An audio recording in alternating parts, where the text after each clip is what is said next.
నాకేనేమో ఈ ఇంట్లో నా కథ. అంతేనేమో అంతేనేమో అంతులేని వేదనేమో ఆడపిల్లను కదా.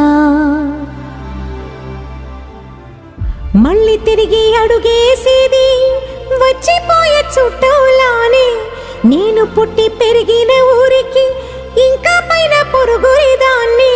కట్టదాటి గంగ నేడు కంట పొంగెనే. ఎంత ఎంత యాతనో ఎంత గుండె కోతనో ప్రాణమోలే పెంచుకున్న పిచ్చి నాన్నకు దూలమిరిగి భుజముపై పడి